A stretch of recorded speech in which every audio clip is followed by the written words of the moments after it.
ఎస్తేరు గ్రంథంలో నుంచి మొదటి అధ్యాయము మొదటి వచనం చదువుకుందాం. ఎస్తేరు గ్రంథము మొదటి అధ్యాయము మొదటి వచనం. ఆశ్వేరోషు దినములలో జరిగిన చర్యల వివరము.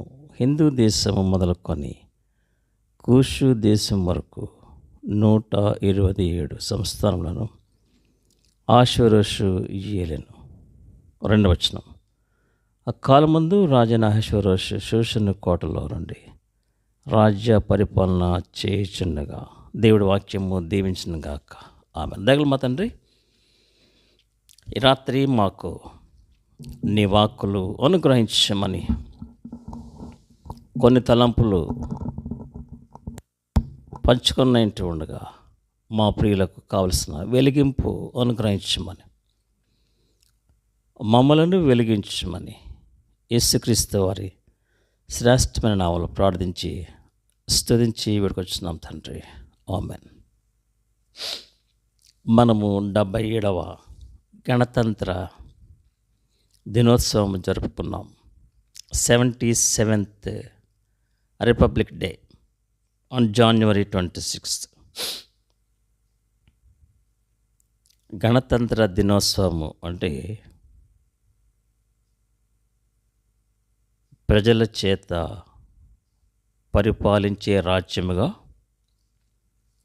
ఆవిర్భవించిన దినము. ఇంగ్లీష్లో ఒక మాట ఏముంటుందంటేనండి, government of the people, for the people and by the people. ప్రజల చేత పరిపాలించబడే రాజ్యము, డెమోక్రసీ. గణతంత్ర రాజ్యముగా మన దేశము ఇండియా. మనం చదివిన ఈ ఎస్తేరు గ్రంథము మొదటి రాజ్యం మొదటి వచనంలో హిందూ దేశము అని ప్రస్తావించారు. ఇండియాకున్న పేరు ఏంటంటే, ఇంగ్లీష్లో బైబిల్లో ఏముంటుందంటే ఇండియా, తెలుగులో ఏముందంటే హిందూ దేశము. We are the people of India. మన భారతదేశ ప్రజలం. మన భారతదేశాన్ని ఆంగ్లేయులు పరిపాలించకముందు అనేక మంది పరిపాలించారు. చాలామంది పరిపాలించారు. అనేక రాజ్యాలు ఎవరు జయిస్తారో వారు పరిపాలించేవారు. ఆ విధంగా కొన్ని వందల సంవత్సరాల పూర్వము రాజైన అహష్వేరోషు, ఆయన భార్య అయిన రాణి అయిన ఎస్తేరు 127 సంస్థానాలు పరిపాలించారు. ఆ 127 సంస్థానాల్లో మన దేశము ఒకటి, ఇండియా. అంటే ఇంగ్లీష్ వాళ్ళు, బ్రిటిష్ వాళ్ళు పరిపాలించక ముందే క్వీన్ ఎస్తేర్ కూడా మన దేశాన్ని పరిపాలించారు. India was ruled by queen Esther. దేవుని యందు భయభక్తులు కలిగిన రాణి గారు. బైబిల్లో మన దేశము ప్రస్తావించబడింది అంటే మన దేశాన్ని దేవుడు ఎంతో ప్రేమించారు. God so loved the world and God so loved our country. మన కంట్రీని, మన దేశాన్ని ప్రేమించారు కాబట్టి మనకు విడుదల ఇచ్చారు.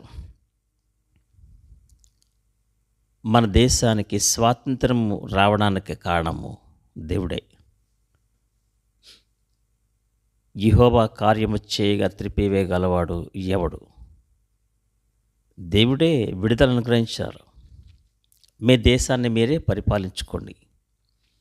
ఆగస్టు 15, 1947లో మనకి స్వాతంత్రం వస్తే 1950 సంవత్సరంలో జనవరి 26న గణతంత్ర రాజ్యముగా, అంటే ఆ దినాన్ని నుంచి కాన్స్టిట్యూషన్ అమల్లోకి వచ్చిందండి. మన భారతదేశ రాజ్యాంగం అమలులోకి వచ్చిన రోజే రిపబ్లిక్ డే.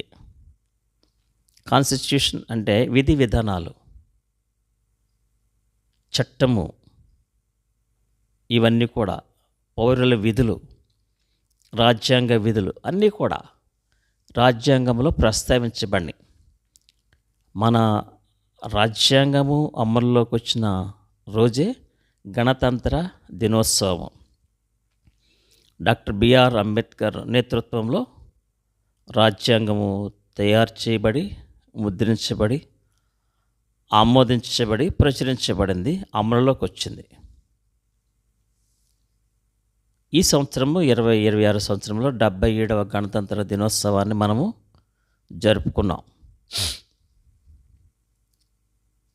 ఇదే సమయంలో దేశమా భయపడక గంతులు వేయము, యెహోవా మీ మధ్యన గొప్ప కార్యము జరిగించినాడు. దేవుడు మన దేశంలో గొప్ప కార్యాలు జరిగించాడు, జరిగిస్తూ ఉన్నాడు. ఇంకో వాక్యం కూడా జ్ఞాపకం చేసుకుందాం. యెహోవా తమకు దేవుడుగా గల జనులు ధన్యులు. ఇంకొక వాక్యం మీరు టైటిల్లో చూశారు. దేశంలో మహారక్షణ కలుగజేయవాడు ఆయనే. ఎక్కడో ఉన్న మనలను దేవుడు వెదకి రక్షించారు. మనము పాపము నుంచి విడిపించబడ్డాం, స్వతంత్రులముగా చేయబడ్డాం. దేవుడు మనలను స్వతంత్రులుగా చేశారు. మన దేశము, మన కంట్రీ దేవుని వాక్యంలో ప్రస్తావించబడడం ఎంతో ధన్యత. వాక్యంలో ఉందండి, జగత్తు పునాది వేయబడక క్రీస్తులో మన దేశాన్ని ఏర్పాటు చేసుకున్నారు, మనలను ఏర్పాటు చేసుకున్నారు, మన కుటుంబాలను ఏర్పాటు చేసుకున్నారు. దేవుడు లోకమును ఎంతో ప్రేమించారు, మన దేశాన్ని ఎంతో ప్రేమించారు. అనేకులను దేవుడు లేవనెత్తారు. ఇండియా ఫర్ క్రైస్ట్, క్రీస్తు కొరకు మన దేశం, క్రీస్తు కొరకు మనము. మన దేశానికి అనేక మంది మిషనరీస్ని సువార్త ప్రకటించడానికి దేవుడి మన ఇండియాకి పంపించారండి. మన దేశంలో అనేక మంది ప్రభువును ఎరుగుతూ ఉన్నారు, రక్షింపబడుతూ ఉన్నారు. రక్షింపబడిన వారు అపొస్తలుల కార్యాలు 2వ అధ్యాయం ప్రకారం అనుదినము కూడా సంఘములో చేర్చబడుతూ ఉన్నారు. దేవుని రాజ్య సువార్త విరివిగా ప్రకటించబడుతూ ఉంది. మన దేశాన్ని దేవుడు ప్రేమించారు, దీవించారు. మన దేశాన్ని దేవుడు ప్రపంచంలోనే ఆశీర్వాదకరంగా చేశారు. మన దేశాన్ని నుంచి సువార్త ప్రతి దేశానికి కూడా వెదజల్లబడుతుంది. వెళుతూ ఉన్నారు మన దేశాన్ని నుంచి. మన దేశ పౌరులు మన దేశంలో సువార్త ప్రకటించడమే కాదండి, ప్రపంచంలో అనేక దేశాల్లో ఎలాగంటే, మీరు సర్వలోకమునకు వెళ్ళి సర్వ సృష్టికి సువార్తను ప్రకటించుడి అనే ఆ గాడ్స్ కమిషన్ మన దేశ పౌరులు మనము నెరవేరుస్తూ ఉన్నాం. మన బాధ్యత ఏంటంటే, వాక్యంలో యెహోవా తమకు దేవుడుగా గల జనులు ధన్యులు. మనల్ని దేవుడు వెతికి రక్షించారు. మనల్ని ఎవరు మార్చలేదు, మనమే. దేవుడు మనల్ని వెతికారు, మనల్ని పట్టుకున్నారు, రక్షింపడాం. మనము కూడా కొంతమందిని ధన్యులుగా చేయాలి, కొంతమందికి రీచ్ అవ్వాలి, క్రీస్తును పరిచయం చేయాలి. ఎలాగంటే వాక్యం మాట ఉందండి, మీరు క్రీస్తును ధరించిన వారు అని ఉంది. అంటే క్రీస్తుని మనము చూపించాలి ఇతరులకు. దాని అర్థం ఏంటంటే మాదిరికరంగా జీవించాలి. క్రైస్తవులముగా రక్షింపబడిన బిడ్డలంగా మన దేశ అభివృద్ధికి మనము ఎలాగో తోడ్పడగలమంటే, ఇతరుల వలె మనము నష్టము కలిగించకూడదు. గవర్నమెంట్కి నష్టము కలిగించకూడదు. అంటే మన పని బాధ్యతలు ఉద్యోగాల్లో నమ్మకంగా ఉండాలి. వాక్యం మాట ఉందండి, నమ్మకమైన వానికి మెండైన దీవెనలు కలుగును. మనకు అప్పగింపబడిన బాధ్యత నమ్మకంగా చేయాలి,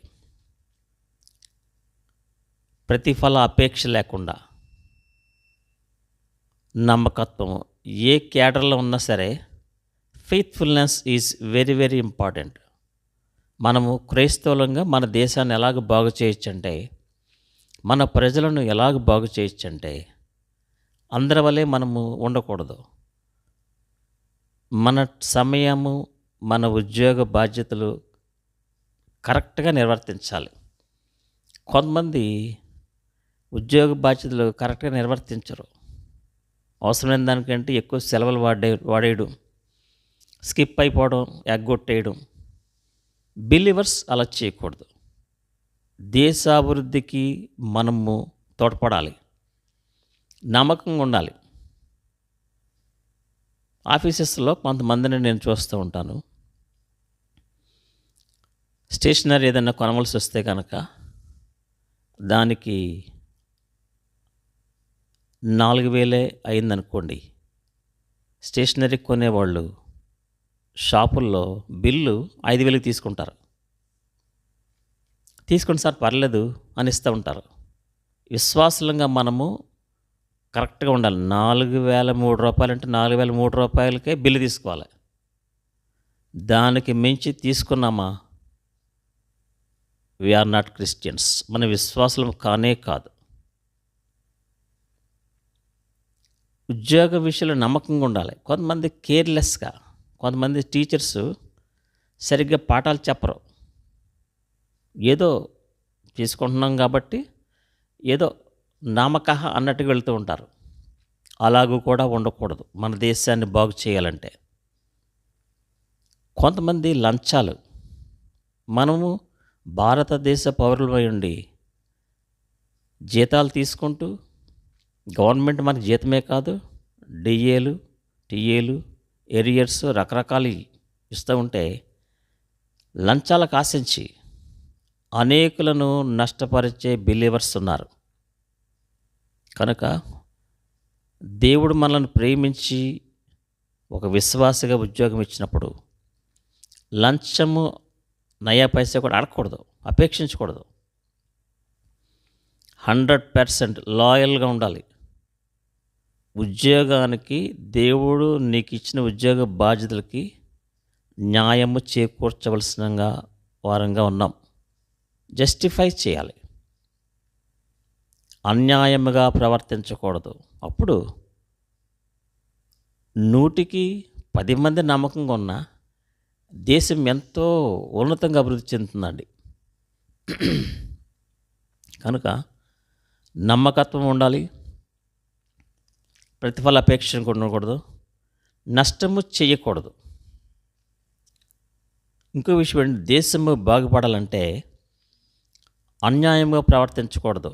వాక్యం ఉందండి, అన్యాయస్తులు దేవుని రాజ్యమునకు వారసులు కానేరరు అని ఉంది. విశ్వాసులంగా మనవాడు అన్న మాట రాకూడదు. వాడు మనోడేనండి, మనవాడు అన్న మాట సిలువ వేయబడాలి. నావాడు, మనవాడు న్యాయంగా పోవాలంతే. అన్యాయస్తులు దేవుని రాజ్యమునకు వారసులు కానేరరు. మనవాడండి, మన కులపోడు, మన బంధువండి, మనకు కావలసినవాడండి అని పక్షపాతము చూపకూడదు. వాక్యంలోనండి, దేవుడు పక్షపాతి కాడు అని రాయించండి. అర్థం ఏంటంటే, భారతదేశ పౌరులంగా దేవుడు మనకిచ్చిన ఆత్మ స్వాతంత్రాన్ని కాపాడుకుంటూ మనము పక్షపాతం లేకుండా ఉండాలి. పక్షపాతం అనేది ఉండకూడదు. ద సేమ్ టైం నేను కొన్ని సమయాల్లో చూస్తూ వచ్చాను, ఉద్యోగం విషయాల్లో దేవుడు రావాల్సిన విధంగా మనకి ఈ ప్రమోషన్ వస్తుంది. లంచాలు పెట్టి ప్రమోషన్లు తీసుకోవడం, కులపోళ్ళని పట్టుకొని ప్రమోషన్ తీసుకోవడం, ఇలాంటి విశ్వాసులకు తగవు, క్రిస్టియన్స్కి. అలా చేస్తే గనక ప్రమోషన్స్ కోసం లంచాలు ఇచ్చి కులపోడిని పట్టుకొని ముందుకెళ్తే గనక దేశము అభివృద్ధికి మనం ఆటంకంగా ఉంటాం. వాక్యం ఒప్పుకోదు. అనేక మన విశ్వాసులమైనమంటే అనేకులు మనల్ని పరీక్షిస్తూ ఉంటారు, పరిశీలిస్తారు, క్షుణ్ణంగా చూస్తూ ఉంటారు. వాక్యంలో ఉంది కదా, మనకు తెలుసండి, మిమ్మల్ని బట్టియే కదా అన్యజనులలో నా నామం దూషింపబడుతుంది. రక్షింపబడిన మనము, దేశ అభివృద్ధికి పాటుపడుతున్న మనము నమ్మకంగా ఉండాలి, యథార్థంగా ఉండాలి, అన్యాయంగా ఉండకూడదు, దేవుని ప్రేమను చూపించాలి. ఒకవేళ ఇతరులు మనకంటే ముందుగా బాగా అభివృద్ధి చెందుతున్నారనుకోండి, ఏ విషయాలైనా సరే మనము అసూయ పడకూడదు. మనలో ఉన్న అసూయ కూడా దేశ క్షేమాభివృద్ధికి ఆటంకంగా ఉంటుందండి. విశ్వాసులమైన మనము, దేవుని వాక్యాన్ని ఎరిగిన మనము, మనలో అసూయ అనేటువంటిది ఉండకూడదు. మనలో ఉన్న ఆత్మ ఫలాలు చూపించాలి. మనలో ఉన్న క్రీస్తును ఎదుటివారు చూడాలండి. ఈ గణతంత్ర దినోత్సవ సందర్భంగా, రిపబ్లిక్ డే సందర్భంగా దేవుడు మనకిచ్చే వాగ్దాన సంబంధమైన పురికొల్పు ఏంటంటే, దేశ క్షేమాభివృద్ధికి మనము పాటుపడే వాళ్ళంగా ఉండాలి. దేశ రక్షణకు, దేశ ప్రజల రక్షణ కొరకు, క్షేమం కొరకు మనము పాటుపడే వాళ్ళంగా ఉండాలి. వాక్యంలో మనకు తెలుసండి, మీరు నెమ్మదిగాను సుఖముగాను బ్రతికి నిమిత్తము రాజుల కొరకు, అధికారుల కొరకు మనం ఏం చేయాలండి? ప్రార్థన చేయాలి. మన ప్రెసిడెంట్, ప్రైమ్ మినిస్టర్ గారు, చీఫ్ మినిస్టర్స్, మన ఎమ్మెల్యే గారు, ఇలాగూ కలెక్టర్స్ అందరి కొరకు కూడా, ఎంఆర్ఓస్, ఆర్డీఓస్, వీళ్ళందరి కోసం, మన ఇరుగు పొరుగు వారి కోసం మనం ఏం చేయాలండి? ప్రార్థన చెయ్యాలి. ఎడతెగక వారి నిమిత్తం ప్రార్థన చేస్తే మన దేశం నెమ్మదిగా ఉంటుంది, మనం నెమ్మదిగా ఉంటాం. మన దేశంలో ఉన్న వాళ్ళు సుఖంగా ఉంటారు, మనం సుఖంగా ఉంటాం. కనుక ప్రార్థన చాలా ప్రాముఖ్యమైనది. ఇంకొక సంగతి ఏంటంటేనండి, మీరు లోకమునకు ఉప్పై ఉన్నారు అని ఉంది. We are the salt of the earth. ఇంగ్లీష్లో ఉండదంటే we are the salt of the earth. లోకమునకు ఉప్పు. కనుక ఏంటంటేనండి, మనము మన భారతదేశానికి రుచికరమైన ఉప్పుగా ఉండాలి. ఉప్పు నిస్సారమైతే అది దేని వలన సారం పొందును అన్నది వాక్యంలో. అంటే మనము ఒక ఉప్పు వలె మనము మనకున్న స్థాయిలో జీవించినప్పుడు, మన గృహంలో, సమాజంలో, మన వర్క్ ప్లేస్లో, సొసైటీలో, ఇరుగు పొరుగు వారి మధ్య ఒక సాల్ట్ లాగా రుచికరమైన ఉప్పు వలె ఉన్నప్పుడు అనేకులు ప్రభు వైపు తిరుగుతారండి. ప్రభు ప్రేమను రుచిస్తారు. ప్రభు యొక్క ప్రేమను రుచించాలంటే మనం ఉప్పు వలె రుచికరంగా ఉండాలి. మన మాటలు, దీని వాక్యంలో మాటందండి, మీ సంభాషణ ఉపయోగించినట్లుగా కృపాసహితంగా ఉండాలి. సంభాషణ ద్వారా, మన యొక్క సంభాషణ ద్వారా ఎదుటి వాళ్ళని మనము ఆకర్షించవచ్చు. ఎదుటి వాళ్ళు మన సంభాషణ, మన మాటలను బట్టి ఎదుటి వాళ్ళు అంటే ప్యూర్ వర్డ్స్ మనలో నుంచి వచ్చినప్పుడు, వక్రమైన మాటలు, వంకర మాటలు, ట్విస్ట్ ఉన్న వర్డ్స్ మనం వాడకూడదు. విశ్వాసంగా డైరెక్ట్ వర్డింగ్, పెర్ఫెక్ట్ వర్డింగ్ అన్నమాట. మనము ఆ విధంగా మాట్లాడాలి. మనలో కుయుక్తి, కుతంత్రం ఉండకూడదు. పాము వల్లే వివేకంగా ఉండొచ్చు, పావురు వల్లే నిష్కాపంగా ఉండొచ్చు, కానీ గుంట నక్కలాగా, మనం జిత్తులు మారిన నక్కలాగా ఉండకూడదు విశ్వాసంగా. ఇంకో విషయం ఏంటంటే, విశ్వాసంగా మన దేశ క్షేమాభివృద్ధి కొరకు మనం పాటుపడాలంటే ఎదుటివారికి గుంట త్రవ్వకూడదు. కొంతమంది గోతులు తవ్వుతూ ఉంటారు. మనం మా మీద గోతులు తీసేవాడితో మనం ఏకీవించకూడదు. అంటే గోతులు తీయడం అంటే కుట్రలు పంతూ ఉంటారు. కుట్రలు, కుయుక్తి, పన్నాగాలు, ఇవి కూడా మన దేశ క్షేమాభివృద్ధికి ఆటంకంగా ఉంటాయండి. కొంతమంది లేనిపోని చాడీలు పై అధికారులకి, సహోద్యోగులకు, తోటి వారికి చెప్తూ ఉంటారు. అలాగూ చెప్పినా కానీ దేశ క్షేమాభివృద్ధికి మనము పాటు పడలేము. ఎప్పటికప్పుడు మన పితురులన్నీ తెలిసిపోతూ ఉంటాయి, లేనిపోని మాటలు. అందుకని లేని వార్తను పుట్టింపకూడదు. వేళ నుంచి గుర్తుపెట్టుకుందాం. దేశ మన భారతదేశాన్ని మనము బాగు చేయాలి, క్రీస్తు కొరకు సంపాదించాలి, అనేకులను ప్రభు రక్షణకు నడిపించాలంటే మనము చాలా జాగరూకులమై ఉండాలి. ఇతరుల విషయంలో చాడీలు చెప్పేవారంగా ఉండకూడదు, లేని వార్తను పుట్టింపకూడదు.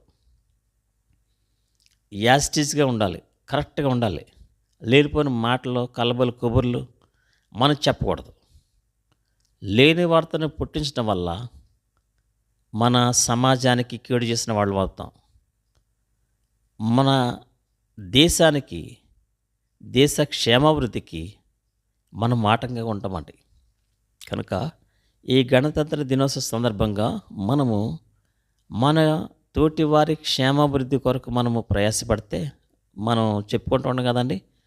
మనము స్కూల్స్లో చెప్పుకుంటూ ఉంటాం, all Indians are my brothers and sisters అని. I love my country. మన భారతదేశాన్ని మనం ప్రేమించే వారుగా మనం ఉన్నప్పుడు భారతీయులందరూ కూడా మనకు సహోదరులుగా ఉంటారండి. మన చర్చిలోనే సహోదర సహోదరులుగా అక్క అన్నయ్య అనుకుంటాం కాదు, బయట సమాజంలో కూడా సహోదరు సహోదరులాగా ఉంటూ ఉంటాం, బ్రదర్స్ అండ్ సిస్టర్స్గా. అంటే సహోదర ప్రేమ వాక్యం ఉందండి, మీలో నిలువరముగా ఉండనీయుడి. సహోదర ప్రేమ, దేవుని వాక్యములు ప్రస్తావించిన ఈ సహోదర ప్రేమ మనం సమాజంలో మన ఇరుగు పొరుగు వారు చూపించినప్పుడు వారిని మనము ప్రభువులోకి ఆకర్షిస్తాం. వాక్యంలో మాట జ్ఞాపం చేసుకుందాం. మీరే పత్రికలు కారా అన్నారు అపొస్తలుడైన పౌలు గారు. మనమే పత్రికలు. ఒక పత్రిక వల్లే మత్తయి సువార్త, మార్కు సువార్త, యోహాను సువార్త, లూకా సువార్త వలె తర్వాత పత్రికలు ఉన్నాయండి. యోహాను పత్రిక, పేతురు రాసిన మొదటి పత్రికల పత్రికలు ఉన్నాయి కదండి. అలాంటి పత్రికలు ఎలాగ ప్రభావితం చేస్తున్నాయో మనల్ని వాక్యం చదివేటప్పుడు మనము కూడా పత్రికల వలె ఎదుటి వాళ్ళని ఆకర్షించగలం. మనలోని వెలుగు వారికి కనపడుతుందండి. అందుకని క్రిస్మస్ ఇవన్నీ సెలబ్రేట్ చేసినప్పుడు క్యాండిల్ లైట్ సర్వీస్, వెలిగింపబడిన మనము ఎదుటి వారిని కూడా వెలిగించాలనే దానికి సాదృశ్యంగా క్యాండిల్ లైట్ సర్వీస్ చేస్తూ ఉంటాం. అది క్రిస్మస్కే కాదు, ప్రతి దినము కూడా క్యాండిల్ లైట్ సర్వీస్ మన జీవితాల్లో ఉండాలి. ఎదుటి వారిని వెలిగించాలి. వెలిగించబడిన మనం అంటే వాక్యపు వెలుగు మనలోకి వచ్చింది, మనలోని వెలుగు మన పొరుగు వారికి వెళ్ళాలి. వాక్యంలోని దేవునిలోని జీవం మనలోకి వచ్చింది, మనలో నుంచి జీవము మన పొరుగు వారిలోకి వెళ్ళాలి. అందుకని వాని కడుపులో ఉన్న జీవనదులు ప్రవహించిన కనుక అని ఉంది వాక్యంలో. జీవనదులు, మనలో నుంచి జీవనదులు ఉబిగా పారుతూ ఉంటాయి. అందుకనే యేసుక్రీస్తు వారు సమరయ స్త్రీకి వెళ్ళినప్పుడు, నేనిచ్చిన నీళ్లు త్రాగబడి ఎప్పుడునూ దప్పిగొనడు. సమరయ స్త్రీ వలె మనము కూడా. సమరయ స్త్రీ ఇచ్చిన మాట ఏంటంటే, నేను చేసినవని నాతో చెప్పినవని నేను చూచానందంటే సాక్ష్యం ఇచ్చింది. ఫైనల్గా ప్రభువు రాకడ పర్యంతము భారతదేశ క్షేమాభివృద్ధికి పాటుపడాలనుకునే మనము సమరయ స్త్రీ వలె సాక్షులంగా ఉండాలి. సాక్ష్యం, మరి క్రీస్తుని గురించిన సాక్ష్యము వాక్యంలో ఉందండి. వినుట వలన విశ్వాసము కలుగును, వినుట క్రీస్తుని గురించిన మాట. సమరయ స్త్రీ క్రీస్తుని గురించిన మాట చెప్పింది. నేను చేసిన నాతో చెప్పిన చూసింది, నేను మెస్సయ్య కాడా, క్రీస్తుని గురించి చెప్పిందండి. ప్రతిదినము క్రీస్తుని గురించి మనం ప్రకటించవలసిన బాధ్యత మన మీద ఉంది. ఏదో విధంగా, మాట ద్వారానో క్రియ ద్వారానో ఏదో విధంగా మనం క్రీస్తుని ప్రకటించి మన భారతదేశాన్ని, మన భారతదేశంలోని ప్రతి పౌరుణ్ణి క్రీస్తు కొరకు సంపాదిస్తే, మనం ఇందాక పాట విన్నాం, ఆత్మల కొరకైన భారం ఉన్నదని. ఆత్మల కొరకైన భారం కలిగే ఫైనల్ పాయింట్ ఏంటంటేనండి, ప్రతి దినము రక్షింపడిన విశ్వాసులంగా ఆత్మల కొరకైన భారం ఉండాలి. నోహు వలె మన ఇంటి వారి రక్షణ కొరకు వాడను సిద్ధం చేసుకుంటూ, యెహోషువ వలె నేను నా ఇంటి వారిని యెహోవాని సేవిస్తామని బోల్డ్ స్టేట్మెంట్ ఇస్తూ సువార్తను ప్రకటించాలి, క్రీస్తునికి ఆకర్షించాలి. వాక్యలో మనకి మాట ఉంది, నీ వాక్యము వెల్లడెగుడుతోడనే వెలుగు కలిగెను అని ఉంది. వాక్యాన్ని మనం ప్రకటించాలి. కొంతమంది ఎలాగో రక్షింపడ్డారంటే, ఎదుటి వాళ్ళు ప్రార్థన చేస్తూ ఉంటే రక్షింపడ్డారు. కొంతమంది ఎలాగో రక్షణలోకి వచ్చారంటే, ఎదుటి వాళ్ళు ఆరాధన చేస్తూ ఉంటే రక్షణలోకి వచ్చారు.